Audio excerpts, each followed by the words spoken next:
งามอ๋อโลพี่น้อง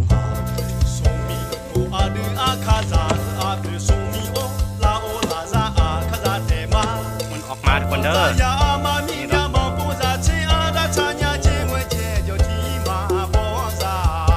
เห็นน้ำ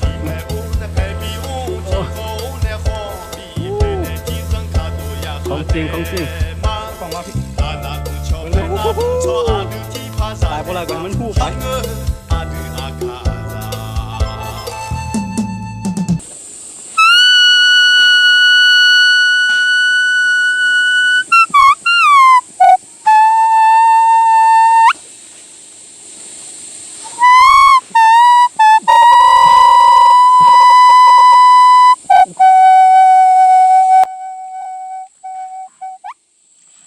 สบายดีแล้วก็สวัสดีทุกคนที่กำลังติดตามมักส้มนะยินดีต้อนรับเข้าสู่ซองอาคาน้อยเนาะมือนี้เรามาอยู่ป่าทุกคนเห็นบ่ทำกันบรรยากาศเขา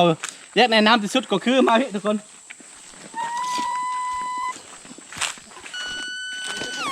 ต้องบอกเลยว่าน้ำห้วยตัวนี้ใสที่สุดเลยเนาะใสจนผู้สั่งซีวอลเนาะเห็นจนฮอตก้อนหินเป็นอย่างนะแล้วก็โบเคยมาอยู่จุดนี้จักเทือนี่เป็นครั้งแรกแล้วก็ข้างต่อไปเขาสิมาจับกบจับปูจับปลาอยู่จุดนี้กับตะกองน้อยเนาะโอเคตอนนี้ฮะเสียบนน้ำก่อนอ๋อน้ำนี่คือทรายอีนี่พี่น้องเห็นปะนี่ทรายไว้พี่น้องเอ้ยมาตะกองจับไว้ทรายเห็นปะนี่ขนาดฝนตกเลยนี่ใสแห้งพี่น้องเอ้ยโลน้ำห้วยเนาะนี่เป็นเหมาะแก่กันจับปูจับปลาเพราะว่าเห็นเมื่อกี้ก็เห็นกบแลนไปแลนมาอยู่เดี๋ยวมือเดว่างๆเราเสียพาตากล้องมาจับปูจับปลาแล้วก็ไม่เห็นอาหารกินนี่แหละเพราะคือลืมบอกเนาะชาวบ้านเขามีความเชื่อว่าตัวนี้เขาเอิ้นว่าน้ำห้วยหอยเนาะหอยเล็กจานนะน้ำห้วยหอยเล็กจานใช่ป่ะคือเมื่อก่อนนี่บ่แม่นแต่เมื่อก่อนเนี่ยณปัจจุบันก็บ่มีผู้ใดมาจับปูจับปลายังกินเนาะแต่ว่าสำหรับข่อยเนาะคือข่อยเชื่อว่าเฮาบ่ได้มาดูหมิ่นประมาทบ่ได้มาเป็นหยังเนาะบ่ได้มาลองของเป็นอย่างน้ำเจ้าถิ่นเจ้าฐานเพียงแต่ว่าเฮามาขออาหารกินนี่น่าจะได้อยู่เนาะเดี๋ยวมือใดว่างๆเขาสิมาจับปูจับปลากันโอเคแต่ว่ามือนี้ไปแล้วครับมือนี้เฮาบ่ได้มาจับปูจับปลาทุกคนเด้อเฮามาเอาอันน้ำผึ้งมาเก็บน้ำผึ้งไว้เพราะว่าโดยทั่วไปแล้วน้ำผึ้งมันสิบ่มีกันบูดบ่มีกันหนาวนะเซาเขาคนอยู่บ้านนอกบ้านนาแบบนี้เขาจะเอาน้ำผึ้งช่วงเดือน5แบบนี้แหละเก็บสะสมไว้เผื่อกินตอนช่วงมันบ่มีเนาะมื้อนี้ก็อันนี้อย่างที่บอกไปเฮาบ่เคยมาจุดนี้จักเทื่อนี่ไอ้ก๊กเนาะเป็นผู้พามานี่เนาะเพราะว่าเขาเคยมาพี่นี่โอเคไปเขาสิไปเบิ่งหางผึ้งที่ไอ้ก๊กเห็นไว้ครับเพียงแต่เฮานำคนเข้ามาโอ้ต้องบอกเลยว่าเป็นอีกสถานที่แห่งหนึ่งที่บ่เคยมาแล้วกับคือว่ารู้สึกว่าแบบสงบดีทุกคนนี่มีน้ำเมื่อเจอไงเดี๋ยวโอ้ภูใหญ่เป็นพงทุกคนน่าจะมีน้ำผึ้งหลายพอสมควรเอาสิพาทุกคนไปเบิ่งกันค่อนข้างไม่ค่อนข้างใหญ่เลยแหละทุกคนสามารถเอามือจกเข้าไปได้ด้วยว่าเขาลืมเอาไปใส่มาเห็นปะนี่แหละทุกคนโอเคเขาสิได้อนามัยมันแล้วก็สิได้เอาไฟลมควันนี่พี่จึงเอาได้เนาะเพราะว่าเขาก็ย่านคือกันคือตัวนี้เขาพูดเป็นนะครับจูดมันเขาสิลมควันมันนะทุกคนเอาควันปะแล้วก็มันจึงปลอดภัยนิดนึงนะ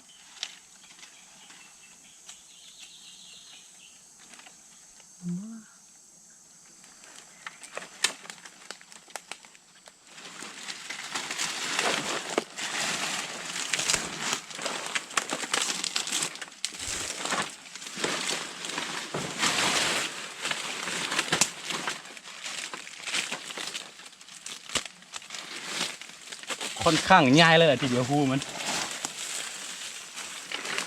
อาก้าอีกอย่าง这个哪就老婆的， อาก้าไปเยอะ都搞回来给都他的，也是那叫啥的，โอ้สงสัยตัวมีมามาจกมาจักชื่อ你看得到吗？这么多鸡蛋，有两个的，这是这样。โอ้ ค่อนข้างแม่มันค่อนข้างหลาย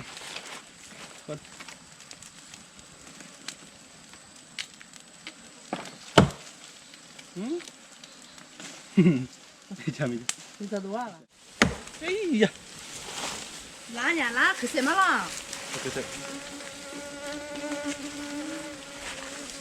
我就好了。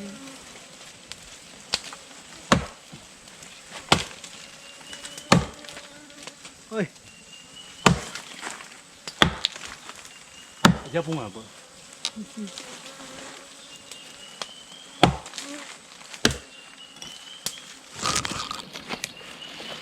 โอ้ค่อนข้างโอ้ตัวในกล่อง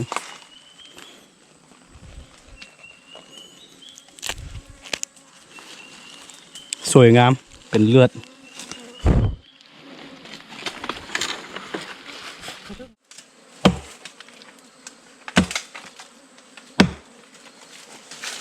โอ้ทีมาอับอ่ะ 好的了。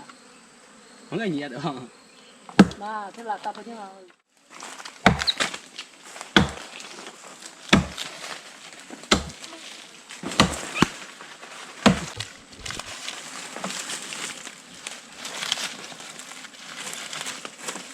คือ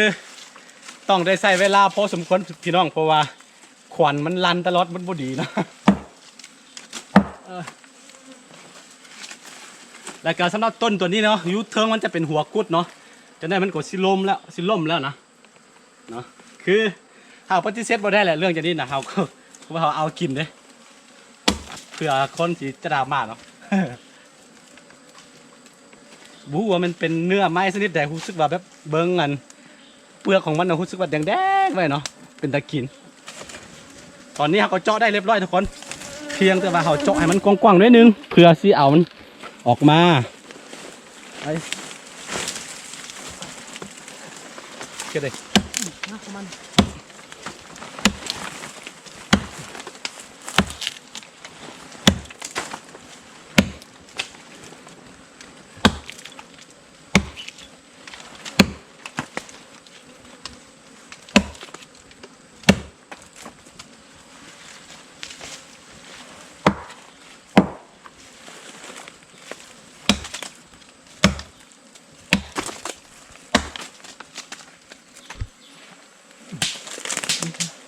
โอ้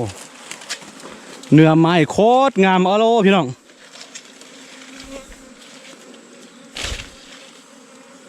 โอ้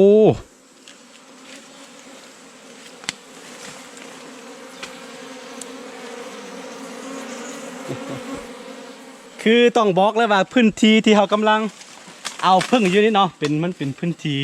ทุ่งเพียงแล้วก็เขาซีบุกเบิกเห็ดนาอยู่แล้วทุกคนเนาะส่วนบ่เป็นอย่างพัวสักวันหนึ่งเขาซีปั้มอยู่แล้วนะโอเคเนาะเข้าใจกันเนาะ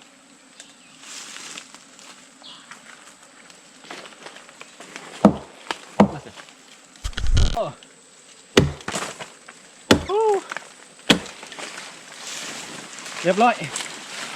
พาตัดเรียบร้อยพี่น้องนี่โอ้แม่เจ้าโอ้โหอร่อยนี่คือว่าสีของเปลือกต้นไม้สวยงามทุกคนเนาะตอนนี้ครับก็ได้ทำกันพาตัดเป็นที่เรียบร้อยขั้นตอนต่อไปก็คือเฮาสีจกมันออกมาทุกคนเด้อนี่เนาะโอ้ไม่เห็นน้ำหวานมันเถอะตอนนี้เฮาเจ้าตัวอ่อนมันปาดตัวอ่อนมันออกกันทุกพี่น้องค่อนข้างยาวเลยทีเดียวพูนปาดโอ้ 哦，这个就好听啊。爷爷都看爷爷。 โอ้โหตกเข้าไปนะ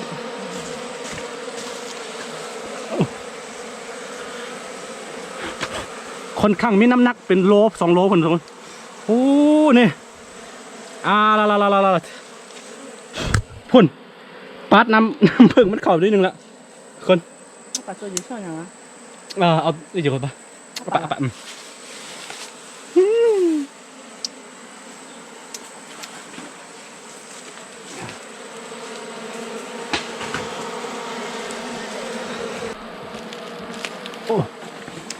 โอ้โอ้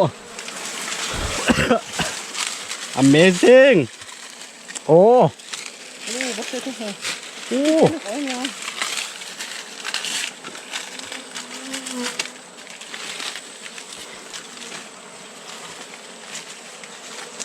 จะเอาตรงมาเลย คือควันที่กำลังออกในหอลมควันมันสื่อบ่ได้เผาเนี่ยทุกคนเด้อ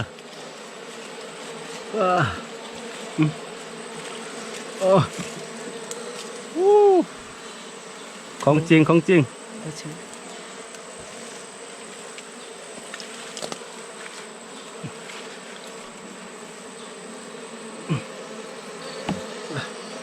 โอ้ย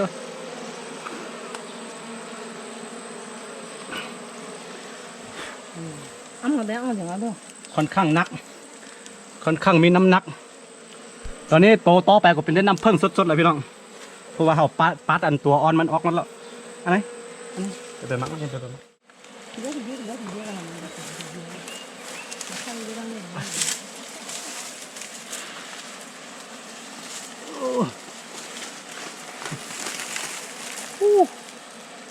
ตอนนี้ต้องได้ทำกันตัดพี่อีกเครื่องหนึ่งเพราะว่าจำพวกที่เหลือนี่จะเป็นอันน้ำเพิ่งสดๆพี่น้อง นี่แหละคือวิธีให้เข้าใจว่ามันเป็นวิธีชีวิตที่คือหลายๆคนก็หากินกันอยู่แล้วทุกคนเนาะไม่ได้เป็นการทำลายมันอย่างดอกเดี๋ยวฮอตแล้วดูมันออกมันก็สิออกไปเองนะเราก็มาซิทิมไปได้ตัววังเปล่าอย่างนี้เนาะเสียดายโอเคตัดก่อน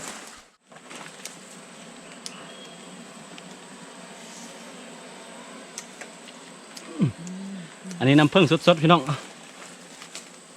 โอ้สด ข้าวอยู่ที่เด็ดเนี่ยเด็ดเนี่ย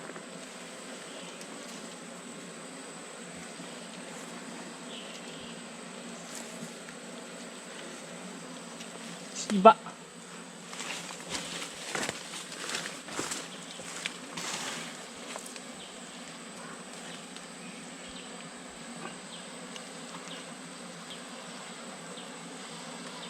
ยูมเสียว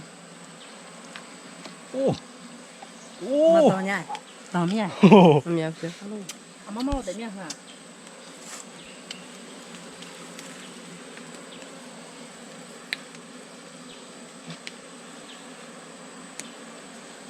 โอ้ Amazing พี่น้องเอ้ยน้ำผึ้งสดๆเลยได้เนอะเด้อ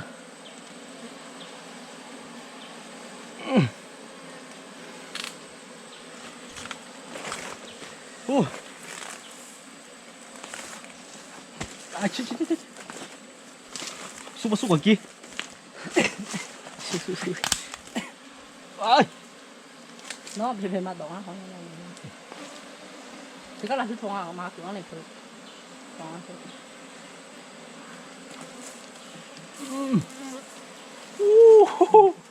โอ้โถ Amazing เอาหน่อย tôi thấy mà nó long ra ốc khá này โอ้โอ้โอ้ thấy một cái tụ bên á thì vì cả đứa thôi เอ้ย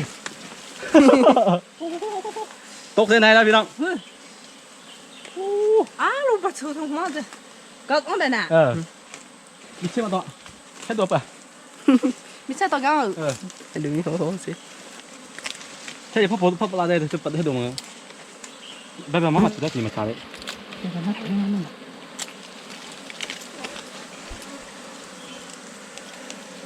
alo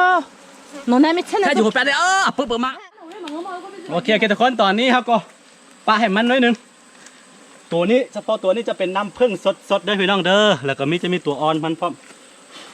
ตอนนี้ก็เขาจะเคลื่อนย้ายไปบนอื่นก่อนเพราะว่าอยู่พี่มันปลอดภัย bà theo ta bắt phê này ค่อนข้างประมาณ10 โลได้อยู่ตัวนี้นะโอเค không có bán đi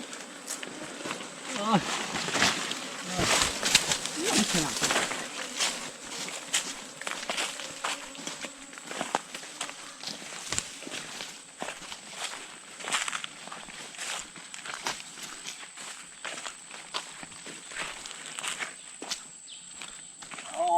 โลเนี่ยทึกพี่โดนมันต่อยบาทหนึ่งแล้วก็สำหรับตัวนี้จะเป็นนี่ตะกล้องมาพี่เบิ่งดู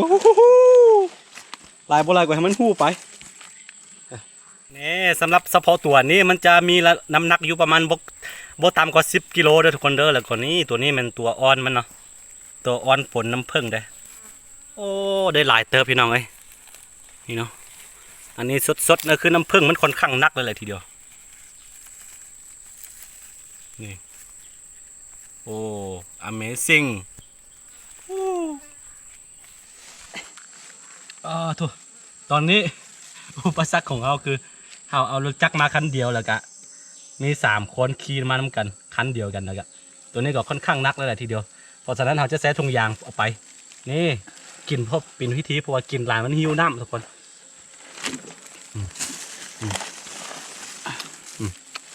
ทำแบบนั้นเลยโ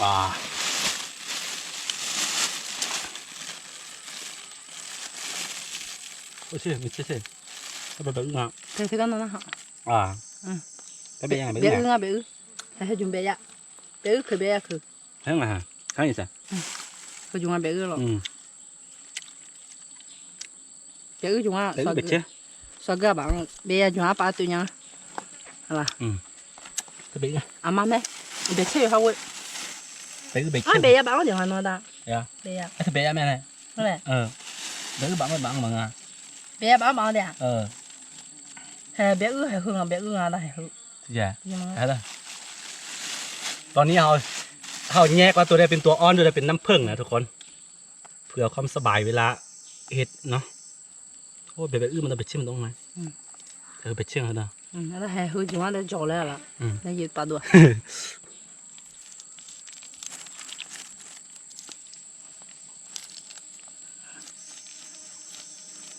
hương bé ya dùng à dùng à ba tuổi rồi dùng bán là nhớ cái chuyện này nhỉ các phát ra đèn nhà xí